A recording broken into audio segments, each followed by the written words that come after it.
Pues sabemos el esfuerzo que todos y cada uno de ustedes hace para estar presentes el día de hoy y se los agradecemos. También tenemos la fortuna y el placer y el honor de tener con nosotros el día de hoy a una autoridad de la geriatría en México, como es el doctor Luis Miguel Gutiérrez Robledo, que seguramente muchos lo conocen, no necesita más presentación. Actualmente es el director general del Instituto Nacional de Geriatría y pues un maestro, colega, amigo que ha apoyado cada paso de esta sociedad, cada tropiezo y paso que hemos logrado avanzar. Y bueno, tenemos también la fortuna del día de hoy que nos va a presentar un tema interesante como es el envejecimiento y salud, una propuesta para un plan de acción. Este tema representa pues la síntesis de un libro el último libro que publica el Instituto Nacional de Geriatría y que estoy segura, como nos tiene acostumbrado el doctor, será de gran provecho para todos. Muchas gracias. Muchas gracias. Gracias a la doctora Aguilar por la oportunidad de estar aquí el día de hoy, sobre todo porque he tenido la oportunidad de presentar lo que hoy voy a compartir con ustedes en un montón de foros, pero no con los colegas. Y en realidad creo que era una necesidad de tener la posibilidad de compartir esto con ustedes y escuchar puntos de vista y reacciones y también sacarlos un poco del terreno de la clínica, también porque yo soy muy consciente, habiendo pasado la mayor parte de mi tiempo trabajando en clínica médica con enfermos geriátricos en situación de dependencia, en situación de fragilidad, de gran deterioro, como que la visión que tiene uno del problema del envejecimiento y la salud es muy sesgada y nos saca de una realidad que a algunos pudiera quizás hasta sorprender y que es bastante interesante, y vamos a tener oportunidad de ir revisando algunos de estos puntos. Entonces voy a pasar primero por un panorama general de información derivada del censo, algo de la Encuesta Nacional de Salud y Nutrición, aunque no mucho, porque quiero invitarlos más bien desde ahora a la sesión. Estaremos confirmando la fecha, pero será o 13 o 14 de marzo, en que estaremos presentando los datos de la encuesta de salud y nutrición 2012, de salud 2012, relativos a envejecimiento. Se evaluaron alrededor de 9,000 personas a nivel nacional y hay realmente datos muy interesantes, pero sobre todo lo más interesante de todo es que por primera vez tenemos la oportunidad de presentar esos datos con un propósito muy claro, que se engarza con lo que hoy les voy a decir. Ahora, a partir de esa información, se le presenta esa información a quienes van a elaborar los planes de acción específicos del nuevo Programa Nacional de Salud. De suerte que estamos proveyendo información para generar un programa a partir de la evidencia que estamos encontrando. Y la propuesta que ahora les voy a describir encuentra un soporte en esa información que se deriva de la encuesta de salud y nutrición y otras, de hecho, en los últimos 2 años tenemos la encuesta nacional de percepción de la discapacidad, la encuesta de salud y nutrición, la encuesta sobre adicciones en el Distrito Federal, se está detectando ya la base de datos de la encuesta nacional sobre el envejecimiento en México en su tercera vuelta a 10 años de inicio. Entonces va a ser extraordinariamente interesante, se la vamos a estar presentando en el mes de junio. Son 15,000 personas a nivel nacional, pero hay 15,000 personas que hemos venido siguiendo desde el 2001. Entonces es otra perspectiva que más allá de prevalencias nos permite aproximarnos también al estudio de la causalidad. Eso es bien interesante realmente y hay también una invitación para aproximarse. El día 13 o 14 estamos esperando la confirmación aquí en la planta baja del auditorio de la Academia Nacional de Medicina. Vamos a estar volviendo sobre lo que hoy les voy a presentar, pero de una manera mucho más específica y ya haciendo propuestas basadas en evidencia respecto a lo que pensamos que conviene hacer en torno al envejecimiento en nuestro país desde la perspectiva de la salud pública. Ustedes saben que tenemos en el país alrededor de 10 millones de personas mayores de 60 años, que es el sector de la población que crece más aceleradamente, en su conjunto 3.8%, casi 5% por año los mayores de 80 años. Hoy hay más adultos mayores de 60 años que niños menores de 5 en este país. No sé si tenían conciencia de ello, pero ya hoy Hay más mayores de 60 que menores de 5 años, y esto sí es un quiebre dramático en la estructura poblacional de nuestro país. Y además, esta población se va a estar duplicando en menos de 3 administraciones.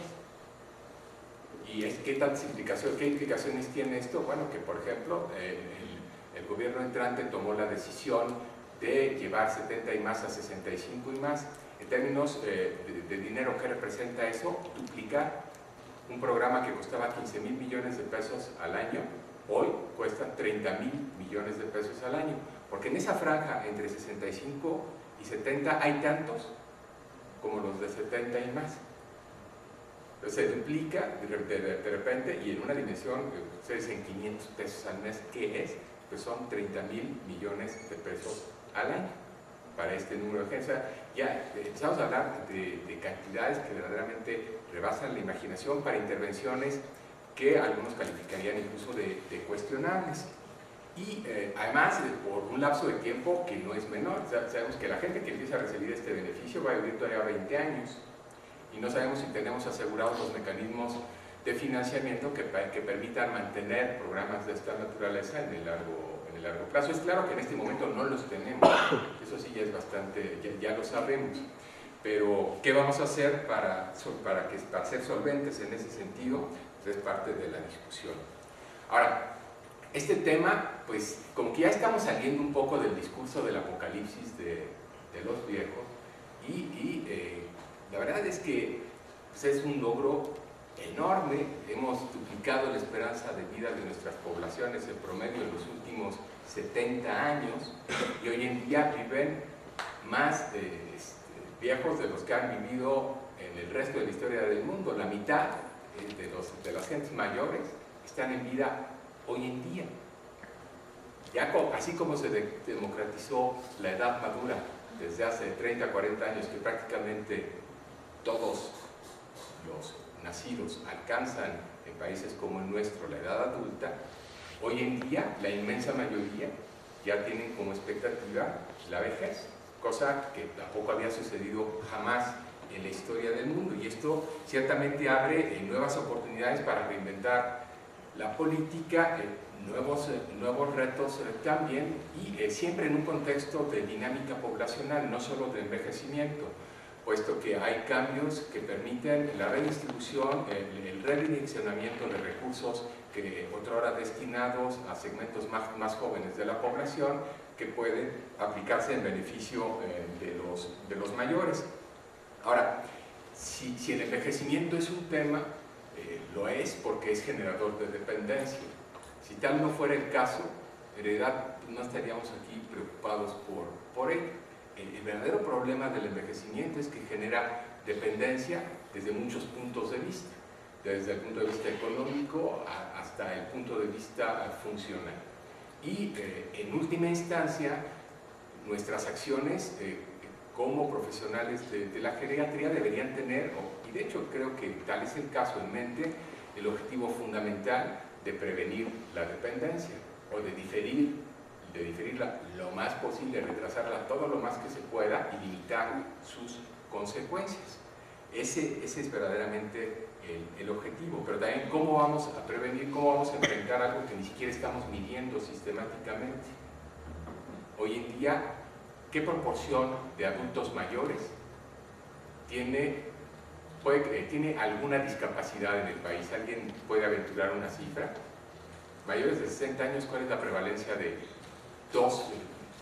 vamos a decir, de una de limitación en actividades de la vida diaria? ¿Alguien quiere aproximarse a ello? El 30%. 30%. ¿Y qué proporción de este mismo grupo de edad está confinado a la cama o al sillón? Es totalmente dependiente para las actividades básicas de la vida diaria. Pues ya sumando todo, como 40%. ¿Totalmente dependiente? 40, no, tiene que ser menos necesariamente que esa tercera parte. Pero sumando todas las discapacidades. Pero, ¿cuántas personas hoy día no pueden sobrevivir sin la participación de un tercero? Es un 3 a un 5% aproximadamente. Un 3 a un 5%. Entonces, si ustedes lo ven desde esa perspectiva, el 75% de los adultos mayores son independientes y bien pueden tener alguna afección crónico-degenerativa, pero esta no compromete su funcionalidad cotidiana. Y el 95% no se encuentra en una situación de total dependencia. Como que esto va cambiando un poco también nuestra perspectiva cuando le empezamos a poner números y vemos que, o sea, cuál es el promedio de edad y cuál es la imagen de la vejez hoy en día en México. Esa mujer que ustedes ven ahí tiene 72 años. Y ya es una imagen muy distinta de la imagen con la que conceptualizamos a la vejez, que se parece mucho más a esta, pero en realidad la que estamos viendo ya como moda es esta. Ya no se trata de cambiar la imagen de la vejez, la imagen de la vejez ya cambió. Se trata de que interioricemos que ya ocurrió ese cambio y que tomemos conciencia de que esto es completamente distinto de lo que solíamos tener como discurso. Y, y además, estas personas habitualmente solíamos reportar, ¿no? La tercera parte son analfabetas. Conforme va moviéndose el contingente, van entrando nuevas generaciones en este grupo de edad, la prevalencia del analfabetismo cae dramáticamente al punto que hoy los directivos del INEA se preguntan si tiene sentido que exista todavía y le están buscando una nueva razón de ser. No sé si ha habido un poco la discusión que hay ahora en los medios alrededor de este tema también. Hay discrepancia entre las cifras censales y las cifras de salud. Si tomamos las cifras censales, 80% no tienen discapacidad alguna. La medición que se hace en el censo es muy gruesa, muy general. Ciertamente la medición de salud es más fina y vamos a ver más adelante las cifras. La mayor parte de las personas en esta edad sigue casada unida, ya no trabaja, pero vive en una localidad urbana. ¿Qué pasa con los mayores de 80 años? Pues la situación es bastante semejante, ahí la prevalencia de la discapacidad crece, se duplica, pero 60% siguen estando libres de discapacidad, sigue siendo un contingente muy numeroso. Y esto tiene implicaciones porque hay un programa de acción específica en envejecimiento en este país, que además no tiene financiamiento, y un programa que está pensado en términos del anciano conceptualizado como dependiente, frágil, vulnerable, grupo vulnerable y beneficiario de asistencia social. ¿Ese es el perfil que caracteriza a la ancianidad de nuestro país hoy en día? Pues no. Digo, esa es la que está en la cabeza de muchos de los que trabajan estos planes, pero eso ya no es así y es parte de lo que tenemos que cambiar. Ahora, la distribución además es por demás heterogénea. Las áreas más oscuras son las áreas de mayor concentración, donde hay hasta 12% de mayores de 60 años, y en amarillo los estados en donde la proporción es mucho menor, y también las razones por las cuales la concentración es distinta, las razones por las cuales la concentración de adultos mayores aumenta en distintas zonas geográficas puede variar. En el centro es fundamentalmente efectivamente porque la gente de edad avanzada sobrevive más tiempo. En estados como Michoacán, como Guerrero o algunos otros estados del Bajío, en realidad obedece a un fenómeno de cambio en la proporción de distintos grupos de edad por la migración. Se va una gran cantidad de gente en edad media de la vida y hay una mayor proporción de adultos mayores por esa razón, pero no porque vivan necesariamente más tiempo. Entonces también las razones por las cuales hay un envejecimiento relativo en distintas localidades varían y el enfoque desde el punto de vista política pública también es distinto. No es lo mismo el hacerse cargo de esas localidades en donde hay hogares dona, donde no hay adultos en edad media de la vida haciéndose cargo de los más jóvenes, sino que son los mayores los que lo hacen, y en donde hay problemas muy serios de accesibilidad y de vulnerabilidad económica, contra la situación de la Colonia del Valle en México o la misma en Monterrey. en donde el estándar de vida y las condiciones se asemejan a las de cualquier país en Norteamérica o en Europa, y los determinantes de la salud y del envejecimiento también. Tampoco no podemos pensar ya en un enfoque generalizado, en un solo programa para el conjunto de esta población. Tenemos que tener en cuenta que ustedes saben que en una misma cohorte la gente se puede encontrar en semejantes extremos, y ustedes lo han visto, no se los tengo que contar. En las mismas edades pueden ver en uno u otro extremo, con toda una gama de posibilidades intermedias, que sea que viva solo o en pareja, en el ámbito urbano o rural, en situación de deterioro cognitivo o con un padecimiento terminal. Y también cada una de estas categorías funcionales necesita de un abordaje particular. Tampoco tienen necesidades que se puedan generalizar.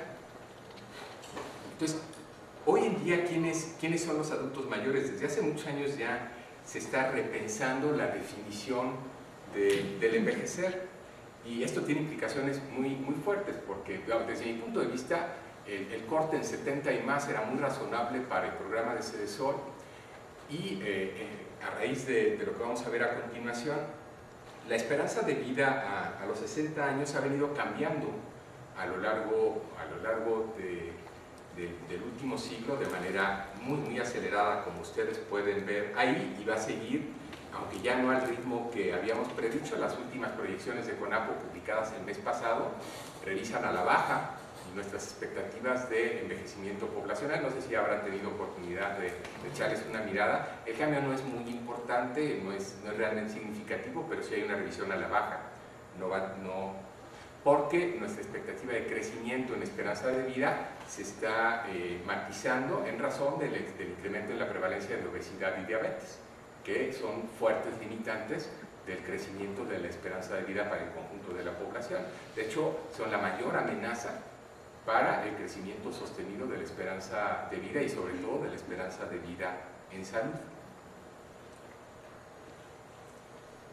Hoy en día se está discutiendo si no debiéramos pensar que la entrada a la vejez se encuentra un poquito más tarde, más bien, ¿cuándo podríamos decir cuando la gente tiene una esperanza de vida remanente de 15 años? Si asumiéramos que más o menos nos convence esa idea, ¿cómo con esa definición se mueve el umbral en diferentes contextos? Ustedes pueden ver ahí que puede variar hasta por 4 años en países de diferencia entre México y Haití en 1950, hace más de 50 años, y cómo se iría moviendo a través del tiempo, pero más evolucionando desde el 60, que se ha adoptado por muchos años como umbral, hacia el 70, hacia los 70. Y cuando ustedes ven cómo se comporta la prevalencia de la discapacidad, pues es bastante obvio. Es una gráfica del censo 2000, en donde ustedes ven cómo se dispara la prevalencia después de los 70 años. Justamente es ahí donde se da el quiebre y crece rápidamente la prevalencia de la dependencia funcional. En los datos que provienen del censo último, el fenómeno es el mismo, pero interesantemente más tardío. En 10 años ya vemos cómo se está moviendo nuestra esperanza de vida libre de discapacidad, cómo estamos ganando un poquito y se está comprimiendo ya, y está ocurriendo más tardíamente, pero sigue moviéndose entre los 70 y los 75. En edades más tempranas, entre los 60 y los 70, se mantienen prevalencias relativamente bajas, comparables a las que se dan entre los 50 y los 60, de suerte que desde una perspectiva funcional pareciera tener más sentido efectivamente desplazar hacia los 70 el momento de la entrada en la vejez. Y si usamos esta definición, pues el índice de dependencia que tendríamos que utilizar para la definición de asignación presupuestal y de programas específicos para sujetos de edad avanzada, pues se cae a la mitad, y viene ahora a ubicarse en cifras que pues ya parecen mucho más manejables. No sé si me siguen en la idea. Ahora, todo esto se puede discutir y todo esto además no ocurre de una manera homogénea en todo el país. Somos muy conscientes del precoz envejecimiento de los más pobres y de cómo esto ocurre en forma acelerada, sobre todo en las zonas suburbanas. En el área rural ocurre un fenómeno bien interesante. Ahí es una población de supervivientes en donde se da además el fenómeno que ahora hemos venido observando en México también de la epidemiología inversa, en donde factores de riesgo como por ejemplo el perfil que caracteriza el síndrome metabólico en estos sujetos de edad avanzada se convierte en un predictor de supervivencia. Pero bueno, eso puede ser objeto de otra sesión, porque ahí estamos viendo una selección muy particular de la población. En fin, ahora no me voy a detener en las causas de defunción, ustedes las conocen, pero sí una breve reflexión en torno a cómo estas varían en razón de la condición socioeconómica y cómo en los grupos de mayor desventaja social, hasta 15% de la población, la verdad es que ni siquiera sabemos de qué se murieron. Hoy se menciona desnutrición, o bien desconocido porque ni siquiera llegó a los servicios de salud. Esto nos está hablando ya del problema de accesibilidad hacia los servicios y de accesibilidad hacia las facilidades de diagnóstico. Hay una gran inespecificidad en las causas de muerte cuando nos vamos a tratar de revisarlas en los segmentos más desfavorecidos de la sociedad. En otros segmentos se mueven un poquito, pero no hay grandes diferencias.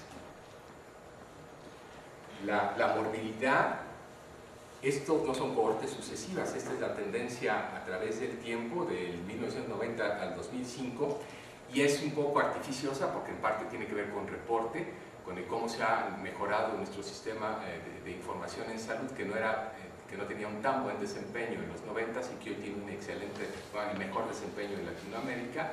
Entonces también estamos capturando mucho más, pero de todas maneras, aunque no sea en esa proporción, antes probablemente muchas cosas nos estaban escapando. Y también por eso es que parte de este crecimiento pudiera ser falseado por esa circunstancia, pero la tendencia pareciera ser creciente.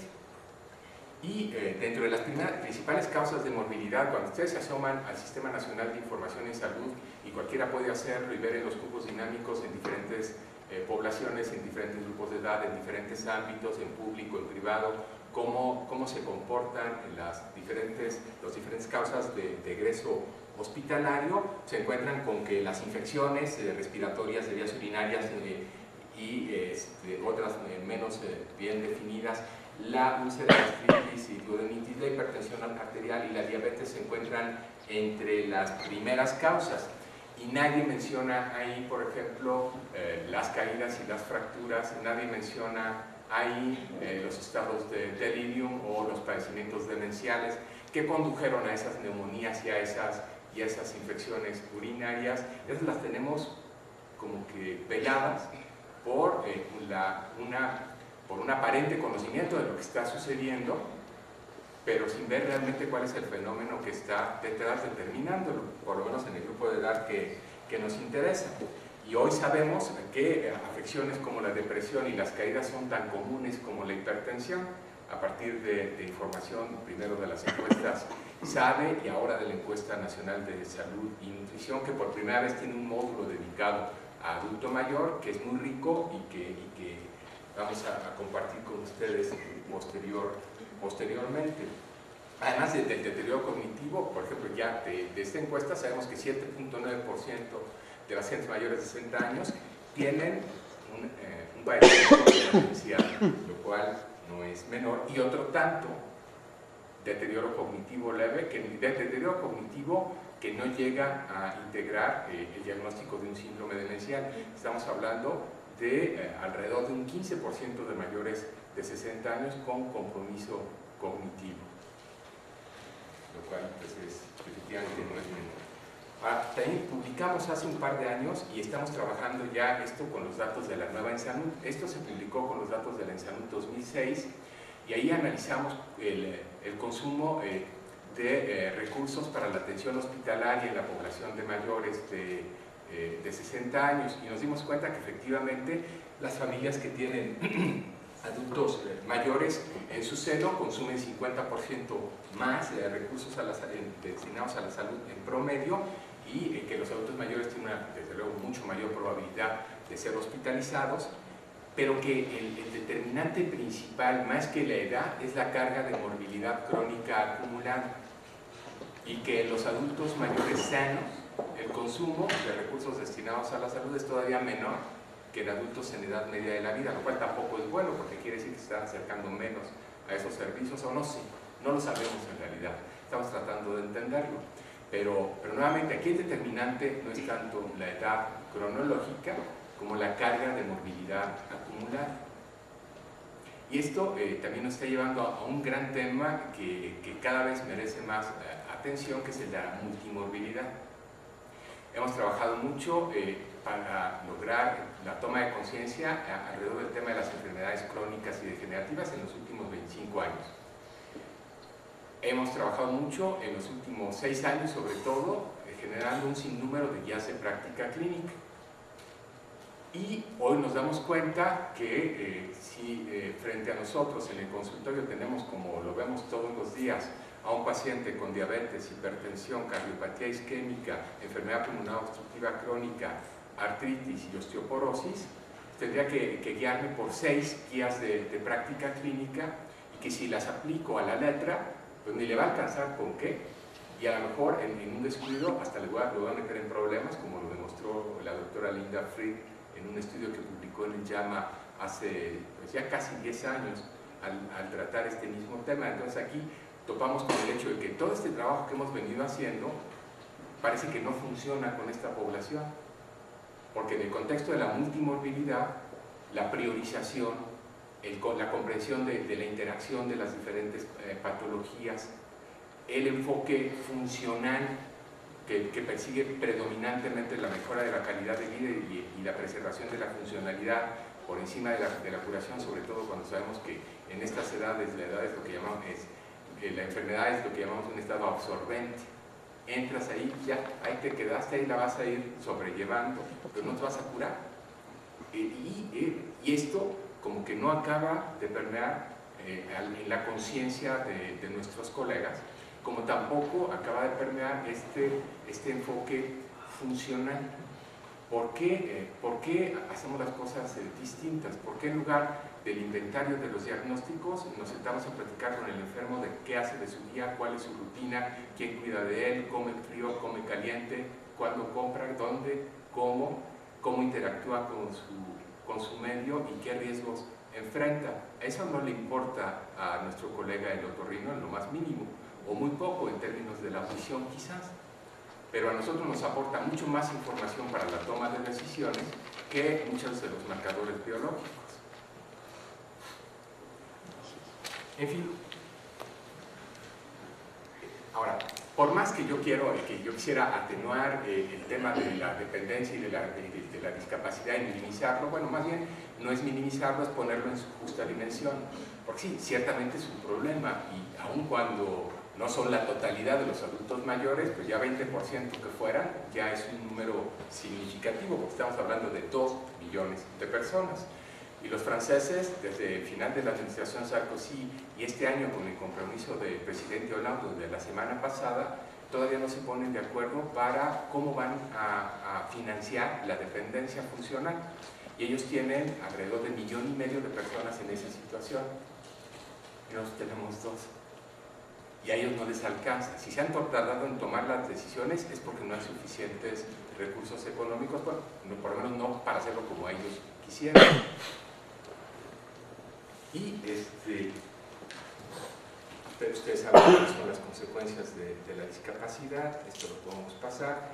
Estos son datos de salud, no se alcanza a ver, pero ya Cristi lo decía, 5.1 son datos de salud en donde 5.1% de los mayores de 60 años están en una situación de total dependencia para las actividades básicas de la vida diaria, y en donde la prevalencia de la dependencia funcional anda alrededor del 15% entre los mayores de 80 años, donde ya hay algún grado de dependencia sin llegar a una dependencia total.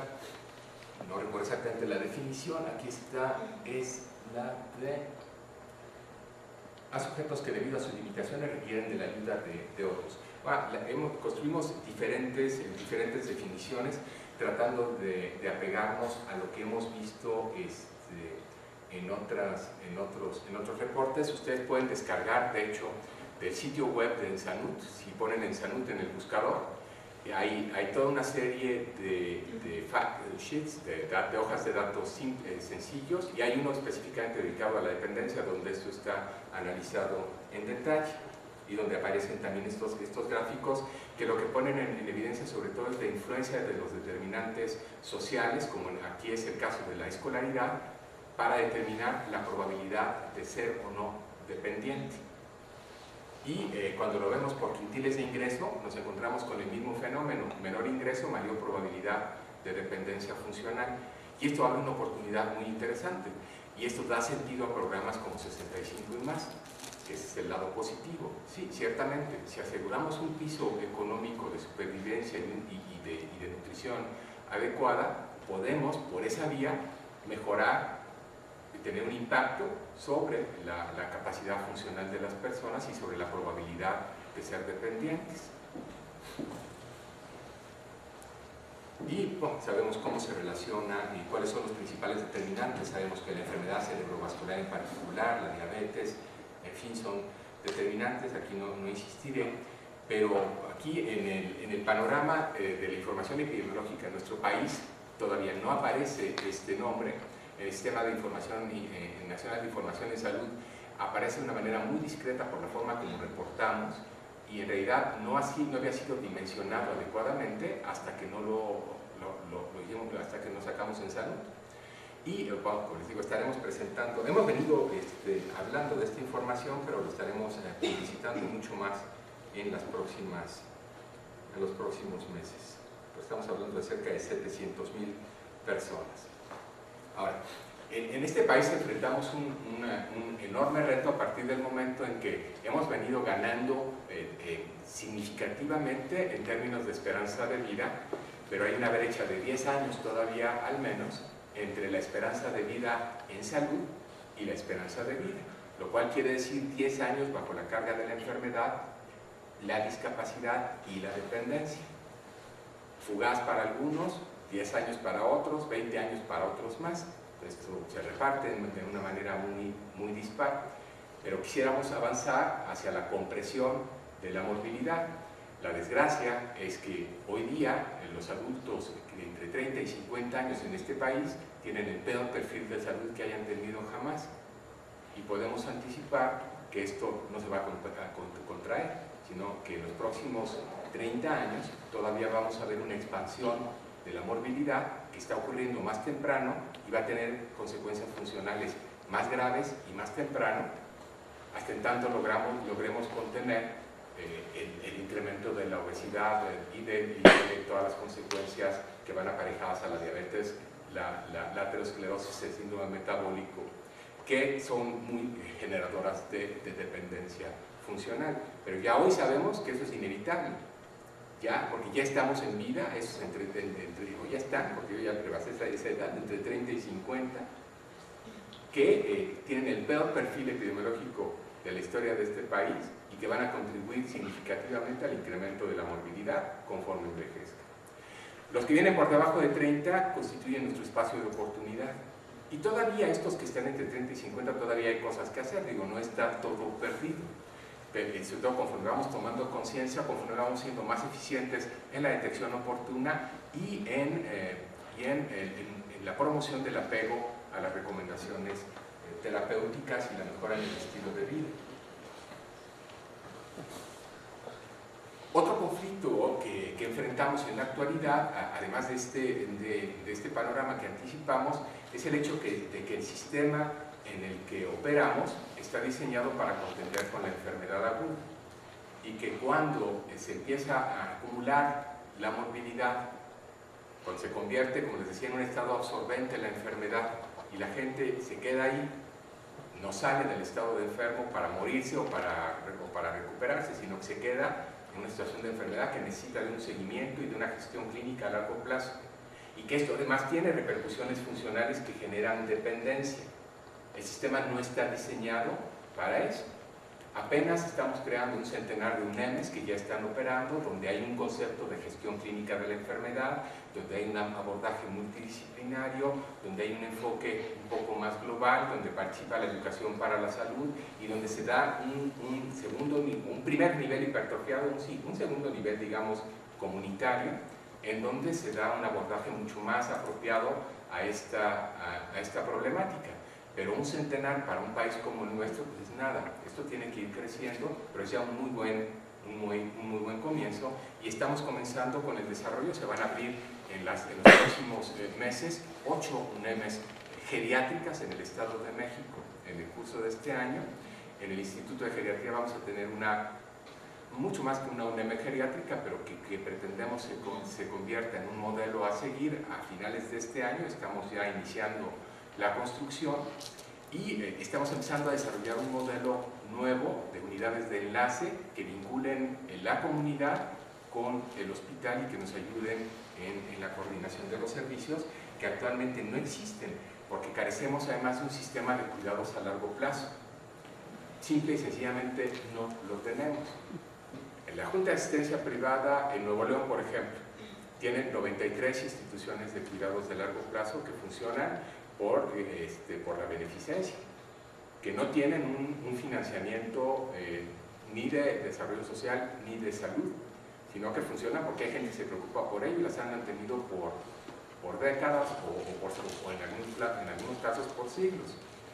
Y en donde prevalece este concepto de caridad, de beneficencia, de asistencia social y no de derechos, hacia el que tenemos que ir evolucionando para desarrollar todo un sistema de apoyo y cuidados de largo plazo que sea un beneficio también como un derecho a preservar la funcionalidad y a ser sostenido en situaciones de dependencia.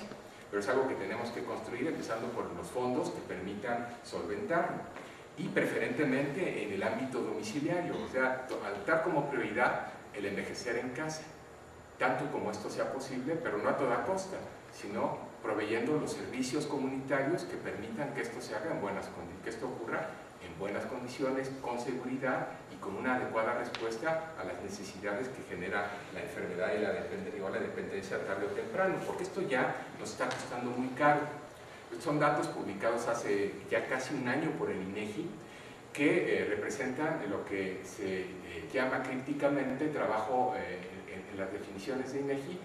Esto es la descripción del Producto Interno Bruto en salud. ¿Cuánto gasta el país en salud? Y hay un segmento que se llama trabajo no remunerado en salud. ¿Qué es esto? Este es el trabajo que llevan a cabo las familias en sus casas, cuidando de los enfermos y los dependientes. ¿Cuánto representa? Gruesamente 20%.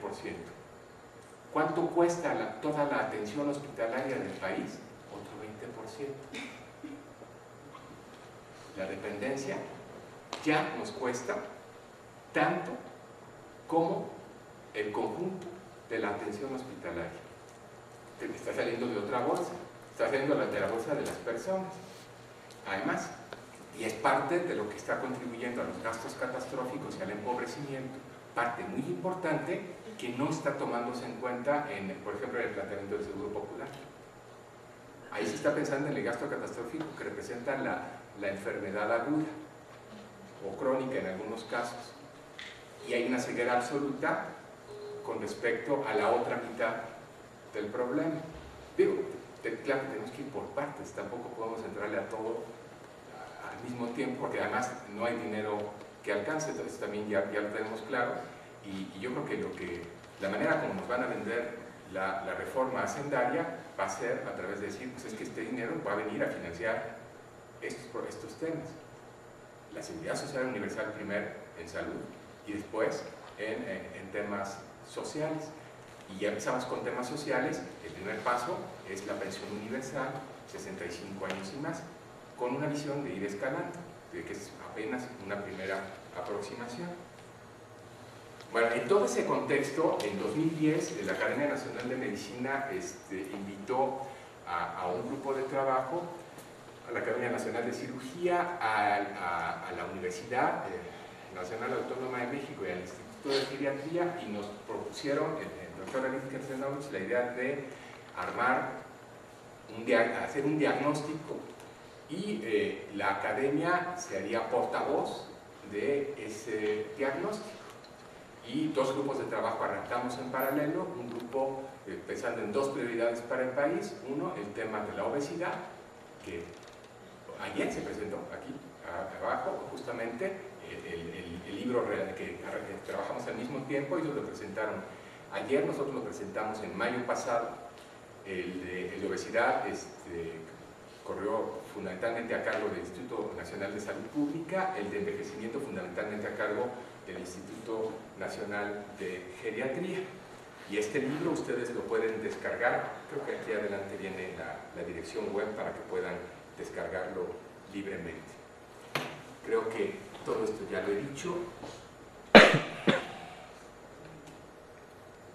¿Qué es lo que tratamos de responder en esta reflexión? Vamos a pensar cuáles son los determinantes del cambio sociodemográfico, por qué está ocurriendo, cómo se está moviendo en distintos ámbitos y qué implicaciones tiene para la salud de los mexicanos al envejecer.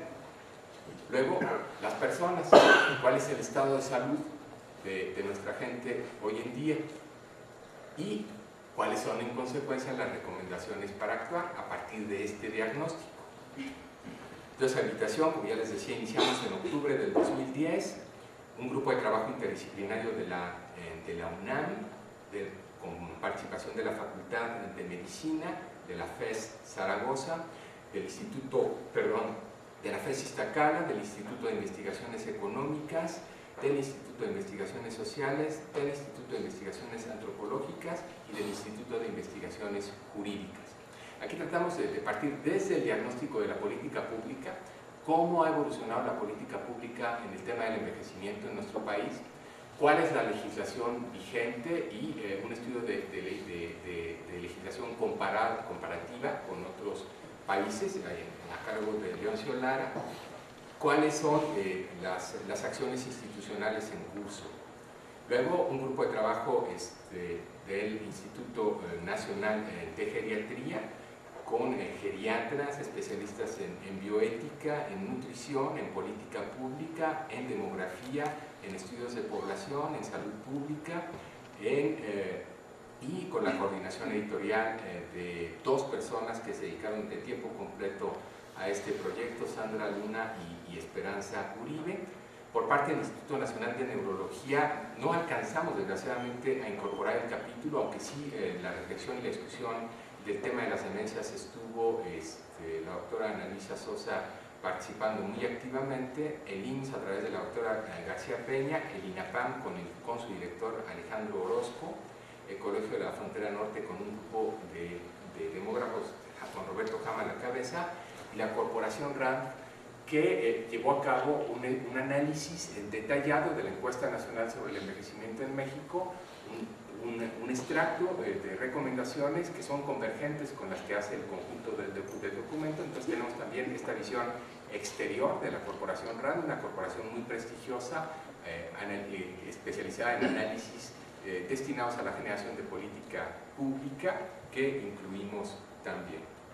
Y este primer grupo de trabajo se reunió en repetidas ocasiones, tuvimos, ya no recuerdo si 2 o 3 seminarios en los que después de discutir terminamos armando el esqueleto del libro y comisionando los artículos.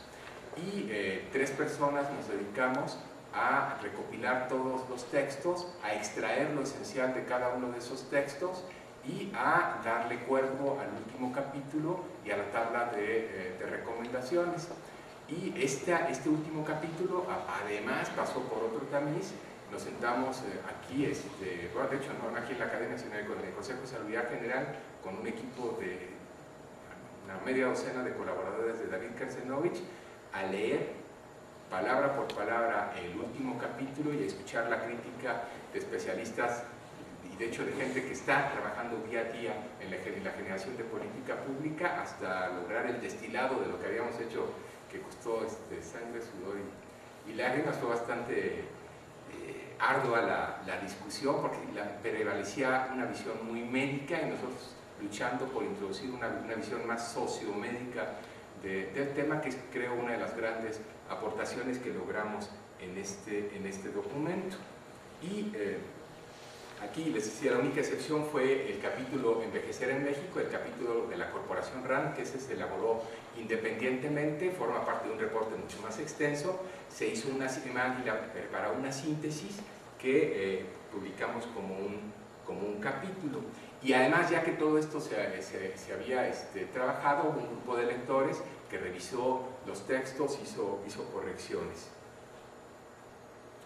¿Cuáles son las principales ideas que destacan en este texto?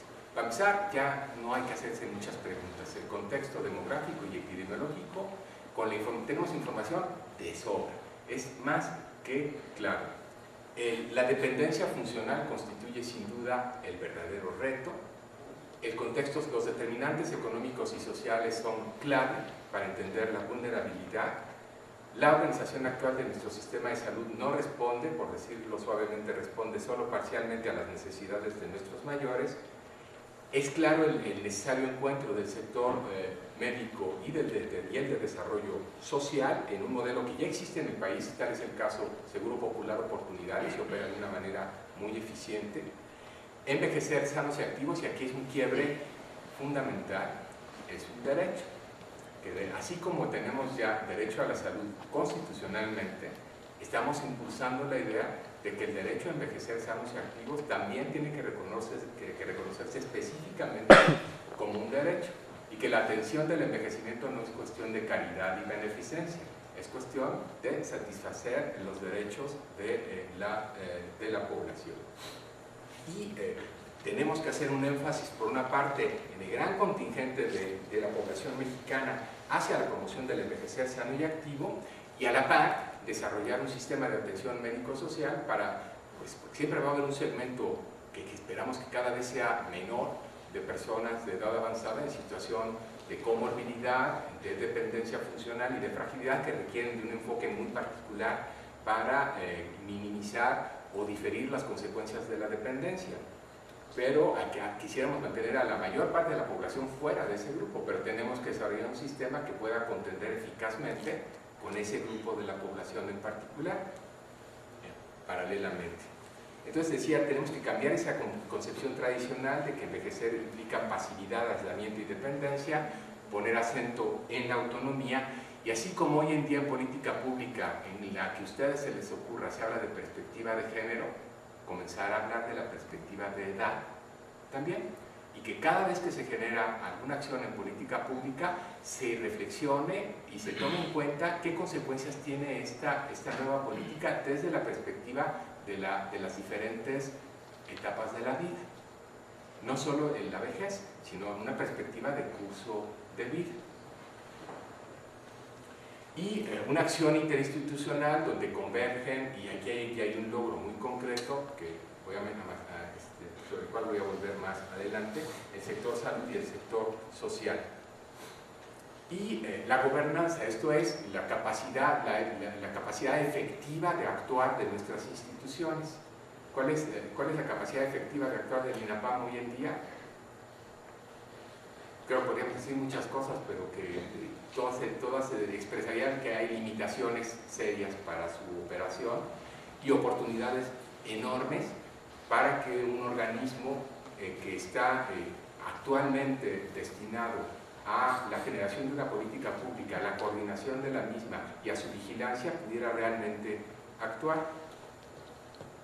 Ahora, esto se hace, cada vez es más claro que el Estado no va a poder resolver el todo, que no podemos dejar a la población a la deriva y que tiene que haber una participación de los individuos, de sus familias y del Estado para generar lo que a final de cuentas sea el modelo que propongamos. Y hay una serie de 10 retos sociales y de política pública. Primero, la adecuación del marco jurídico, y hay un seminario, también están invitados el próximo lunes 11 en el Instituto de Geriatría, donde vamos a revisar esto, y realmente es interesante entrar en esta reflexión. Y ya decía que además, así como la perspectiva de género, introducir la perspectiva de edad, lograr que las diferentes instituciones se hablen y trabajen entre sí, seguir avanzando en la reducción del déficit social, y para eso sirven, por ejemplo, la pensión ciudadana, para eso sirve el programa del Seguro Popular, para irnos nivelando de alguna manera e ir dando un poco más, ir abriendo un abanico de nuevas oportunidades para los más desfavorecidos, y desarrollar además, porque de hecho eso ya lo tenemos, Coneval funciona muy bien, pero no específicamente en este tema. Y en salud, en particular, hay en el papel un programa de acción específica en envejecimiento que dice buscar el envejecimiento sano y activo, pero que cuando uno lo revisa, la realidad es que se queda muy por debajo de lo que pudiéramos esperar, pero estamos con la oportunidad de generar un nuevo programa. Y también ese programa en buena medida se ha quedado por debajo de las expectativas porque no ha tenido un solo peso. Únicamente recibió 7 millones de pesos para la elaboración de 14 encuestas SAR en otros tantos estados. Encuestas que cada una cuesta no menos de 3 millones de pesos. Tampoco fue mucho la contribución federal para esas encuestas. Pero el hecho es que existe un programa en el papel, pero no existe un financiamiento específico para ese programa. Hoy en día tenemos la oportunidad de que existe, este año se han programado 20,000 millones de pesos del Seguro Popular para acciones de prevención y promoción de la salud. Dentro del catálogo de acciones de causas que se llaman el Seguro Popular, hay una serie de acciones en el ámbito de la prevención y de la promoción de la salud, inclusive de los adultos mayores. Ya podemos comenzar a forjar ese programa haciendo el inventario, y estamos trabajando en ello, de esto que ya es susceptible de ser financiado, porque ya está en el catálogo. Ahora, hay que hacer paquetes y algoritmos para los diferentes segmentos de la población, plenamente funcionales, frágiles o dependientes. ¿Cuál es el paquete para cada uno de ellos? ¿Qué acciones corresponden a cada uno de ellos? Y cómo jalamos recursos, cómo en el argot del Seguro Popular focalizamos esos recursos. Una vez que armamos ese perfil, en estas condiciones, al sujeto se le identifica en tal estado, es susceptible de beneficiarse así y así y así. Pero el recurso ya existe, las definiciones de las acciones ya existen. Lo que hay que hacer ahora es organizarlo, y esa es la tarea que tenemos por delante. Tenemos además el enorme reto de generar un nuevo modelo de atención médico-social. Aquí lo que estamos proponiendo es la creación de unidades de enlace.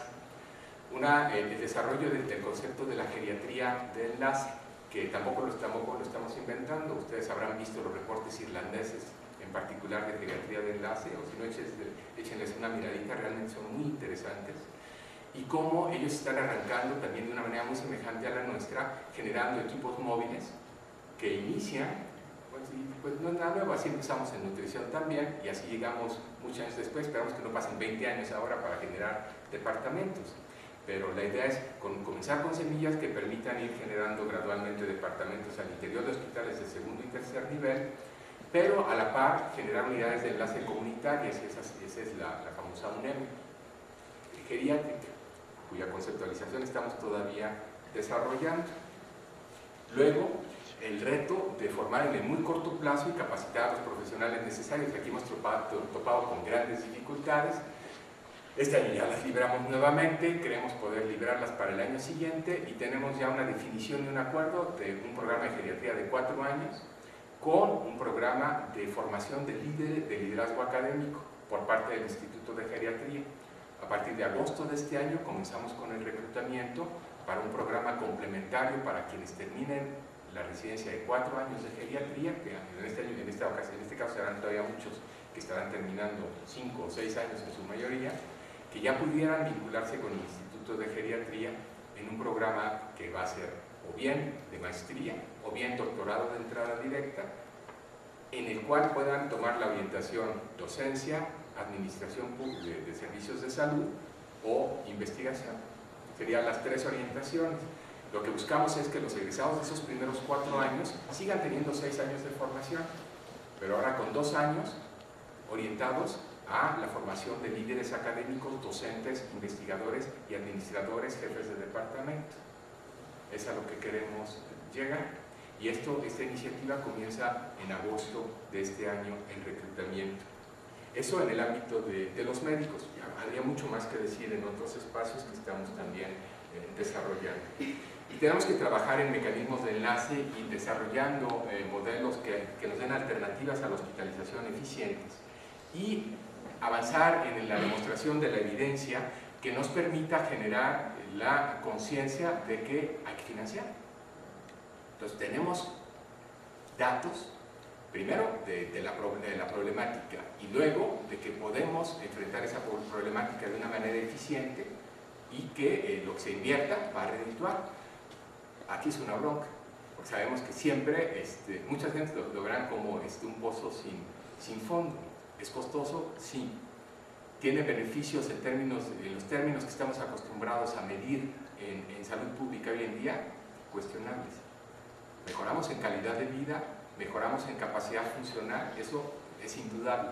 Lo hemos demostrado mejor que cualquier otra especialidad, pero eso tiene el mismo valor a los ojos de los que asignan los recursos en las oficinas de Hacienda. No es tan sencillo pasar el mensaje, pero ya estamos comenzando a hacerlo.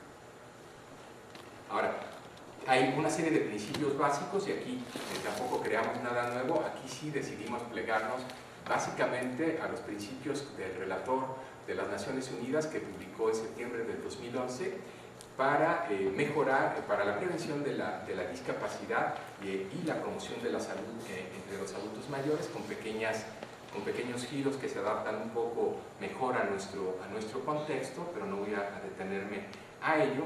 Y un nuevo concepto que es muy discutido, que los chilenos ya decidieron adoptar este enfoque, los irlandeses también, los neozelandeses también.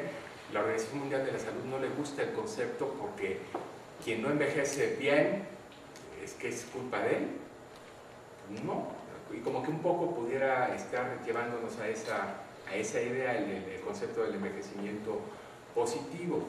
Y todo que se cuestiona porque ¿dónde estaríamos dejando a los que pues terminaron en situación de dependencia?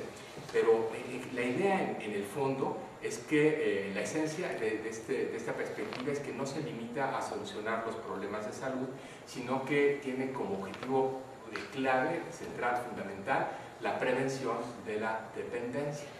La prevención de la dependencia, para lo cual no podemos actuar solo desde la perspectiva del sector salud.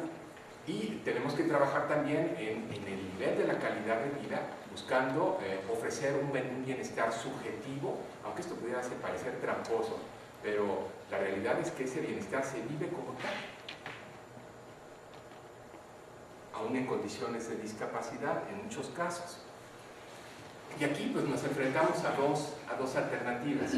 La que hemos venido escuchando en los últimos años, pues sí es el apocalipsis de los viejos, no van a alcanzar los jóvenes, no da ya la fuerza laboral para solventar las pensiones y pues hay que aumentar la edad del retiro, hay que pagar más para las pensiones, van a subir astronómicamente los costos de la salud, o sea, pozo sin fondo. O bien, una perspectiva de curso de vida y nuevas oportunidades. ¿Cuáles son las ideas fuerza? Cada generación aporta lo suyo y también la generación de los mayores tiene mucho que aportar. El problema es que como hemos segmentado el curso de la vida en etapas sucesivas que debieran ser paralelas. Hay ahí, no sé si han visto la Gaceta de Carter de este mes, ¿alguien? Si ponen en el buscador de Google la Gaceta de la editorial Carter, está dedicada a envejecimiento y trae una gráfica buenísima en torno a cómo deberíamos evolucionar para modificar lo que actualmente es el curso de la vida desde la perspectiva social. Pero bueno, esto parte del asumir que es posible promover el envejecimiento sano y activo y cada vez tenemos más elementos para demostrarlo, que ciertamente los mayores aportan experiencia y aportan también un nuevo mercado y la oportunidad de la generación de nuevas profesiones y de nuevos espacios de oportunidad económica. que están creciendo aceleradamente en el ámbito, por ejemplo, de la gerotecnología, desarrollada para contender con la dependencia funcional, básicamente, y para favorecer la comunicación. Tenemos que repensar ese tránsito entre la edad media y la vejez que ahora está en el limbo. Vivimos en una sociedad organizada para 3 generaciones, al menos 4 y en algunos casos 5 generaciones, y estamos organizados para 3.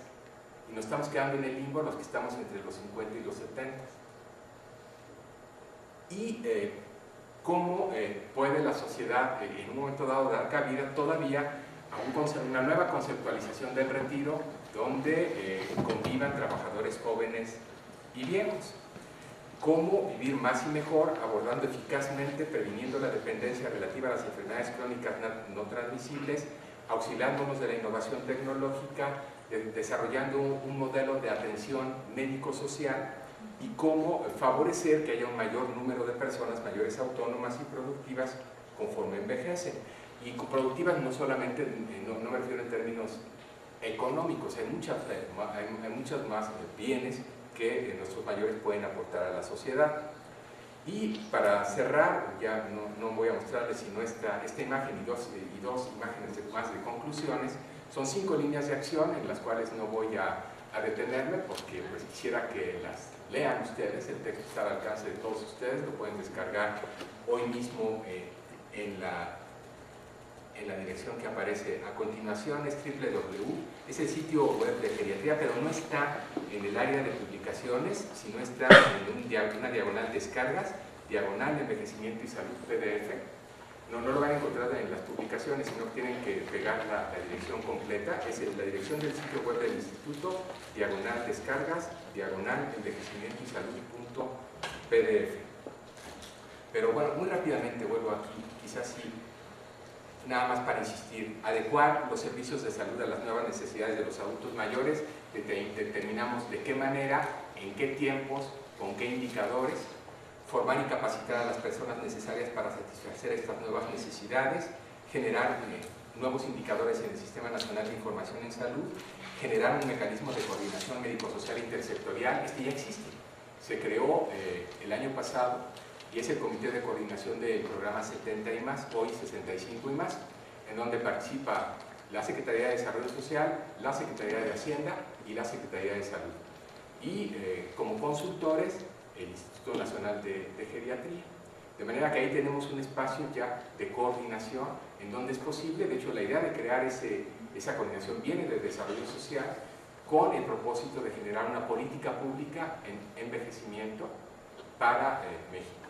No solo desde la perspectiva de la salud, la iniciativa viene de desarrollo social e invitan al sector salud a participar. En fin, que contamos con información suficiente sobre la situación del problema en México en la actualidad. Conocemos bien las consecuencias de la transición demográfica, epidemiológica, el grado de vulnerabilidad del sector que es relativa, su estado de salud y el gasto que representa. Es posible, en base a la evidencia de la que disponemos, y aquí todavía no he entrado en evidencia, pues hay mucho en el libro y verán más en la presentación que haremos de salud, para proponer políticas, acciones específicas y áreas de investigación futura. Y la información presentada y las recomendaciones planteadas amplían las oportunidades para que nuestros mayores conserven la salud y la capacidad funcional. Y ello implica entonces actuar en varios niveles: programas de promoción de la salud, servicios de prevención y diagnóstico oportuno en el ámbito fundamentalmente de la atención primaria. Y este también es otro. Si yo me pongo a discutir esto con mis colegas geriatras, por ejemplo, en ANMA, estoy hablando en chino, particularmente con Leocadio, el español, que es absolutamente geriatra, y creo que eso me ha obligado también a tomar conciencia de la necesidad de venir a hablar de esto aquí, porque no podemos escapar a la perspectiva de salud pública y a la necesidad mayor que se está gestando en el nivel de atención primaria. El problema no lo vamos a resolver en los servicios de geriatría en los hospitales, de ninguna manera. Ahí vamos a estar batallando con las consecuencias de lo que no hemos resuelto en los niveles apropiados. Y no podemos escapar a esa perspectiva. Y tenemos que tomar conciencia de ello como especialistas en geriatría, y tenemos que recibir una formación desde la perspectiva de la salud pública para poder contribuir al desarrollo de un sistema apropiado, de un sistema además que contemple la coordinación de los servicios en todos sus niveles y que permita generar un espacio que también tenemos olvidado en nuestro entrenamiento en la actualidad, que es el de los cuidados de largo plazo y que es fundamental. No podemos escapar a él. En fin, hay toda una cantidad de datos para la reflexión, muchos más en el texto, muchos más que vendrán en la discusión del mes de marzo y después en junio en la presentación de la tercera vuelta de la encuesta nacional sobre el envejecimiento en México, donde estaremos poniendo a disposición de todos, de entrada, las bases de datos completas para su explotación, con presencia de la investigadora principal, con la doctora Rebeca Wong, y pues gracias por su atención. Comentarios, reacciones.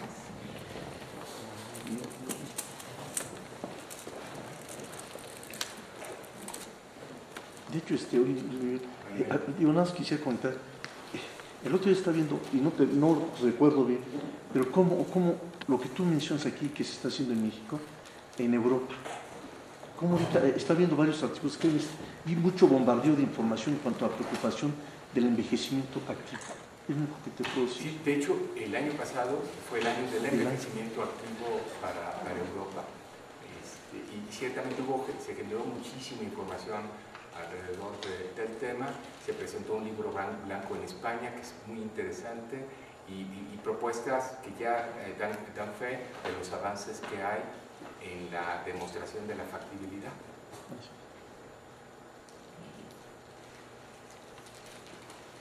Doctor, no sé, ¿alguna orientación me pudiera dar con respecto al ejercicio del presupuesto del catálogo cáncer para la atención integral? Porque resulta que cuando uno quiere hacer el ejercicio del presupuesto, ese se basa al programa anual de trabajo que nos establece a nivel federal a través de Senaprece, pero que tiene 10 indicadores, de los cuales solamente 4 nos hablan de algún síndrome geriátrico. Totalmente de acuerdo. 2 que ya estaban y 2 que se agregan este año. Y además, la traba que sucede ahí es que solamente es como para material muy básico y no se contempla mucho ni la capacitación ni el pago para recursos humanos. Claro, que es lo que y sin está embargo, haciendo si uno falta. revisa el catálogo, hay mucho más que eso. Pero Sí, como no están los indicadores y como no está en el programa, no se puede enlazar. ¿Qué es lo que estamos proponiendo? Esta reunión que organizamos en marzo es con el director de Senaprece, con Miguel Ángel Lezana, para que todo esto que estamos diciendo entre en el nuevo programa y se generen los nuevos indicadores necesarios para hacer efectiva la utilización de esos recursos. Pero para 2014.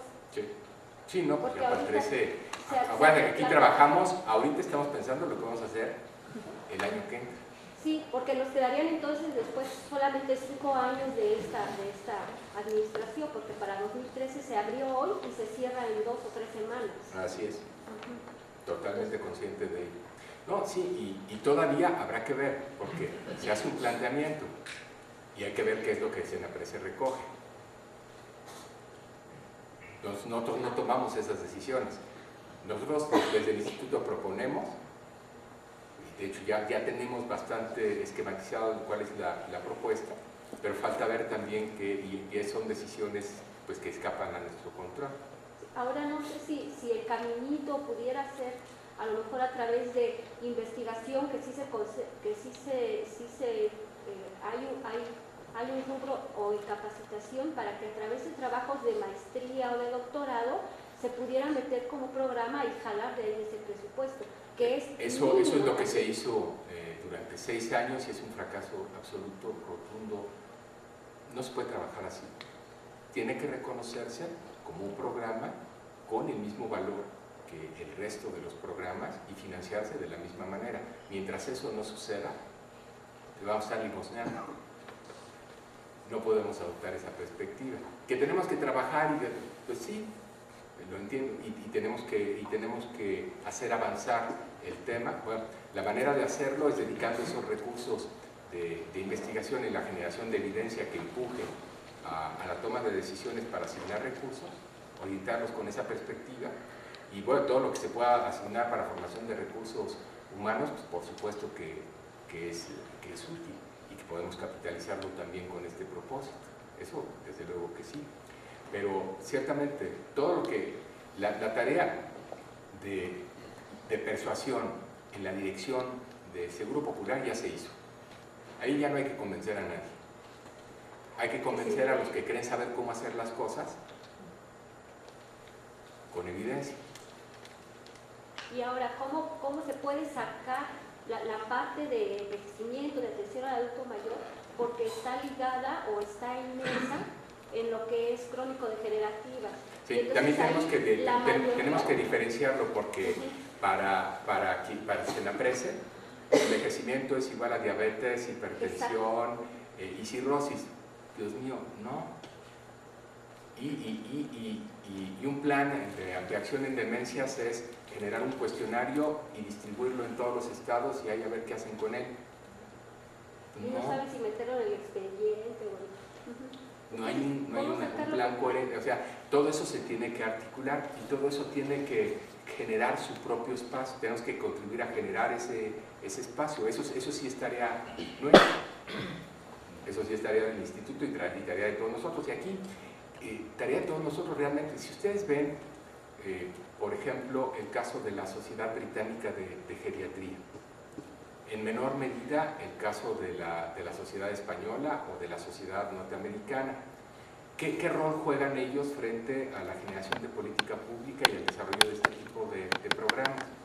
La británica es el eje, es fundamental, desde la propuesta hasta la instrumentación de muchas de las políticas en el desarrollo de indicadores, de instrumentos, de guías, son muy activos.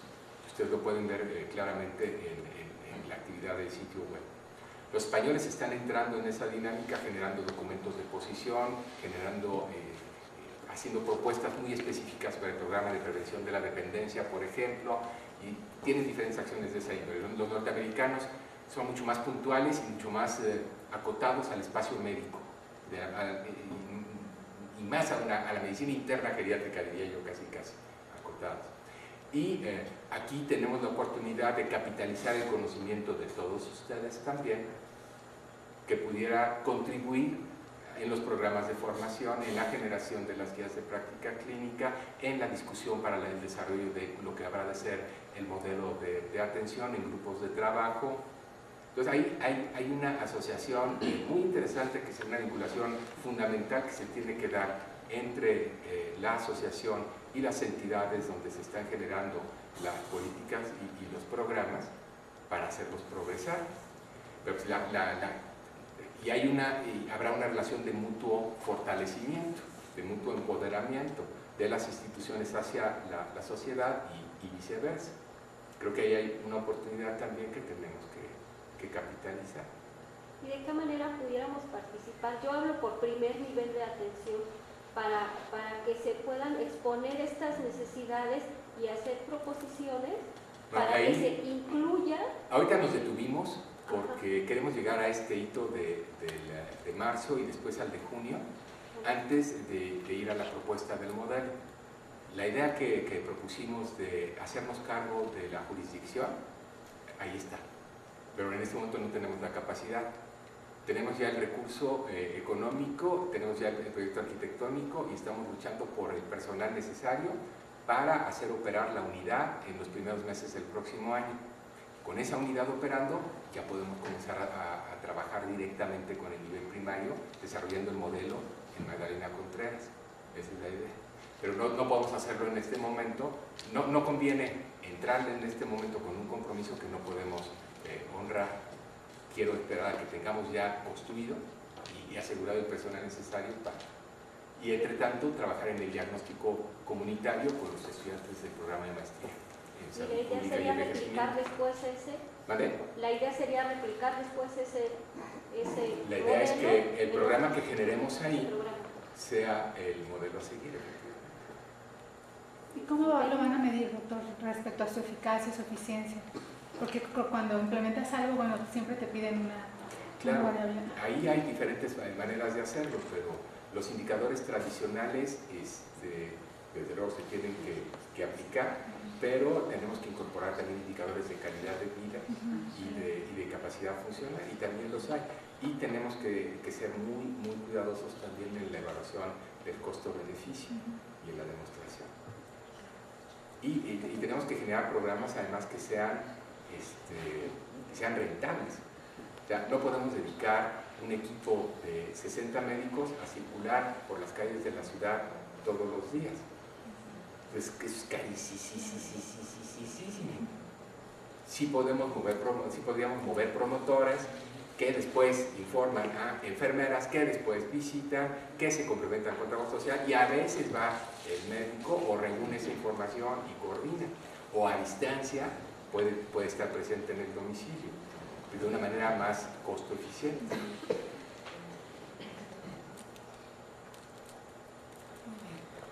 O sea, todo está por hacerse. Pero ahora tenemos una base de información que no tiene otro país de la región. Es decir, México, y esto no solo en este tema, en muchos temas de México estamos sobrediagnosticados. El punto es pasar a la acción. Bueno, pues muchas gracias. Muchas gracias, doctor.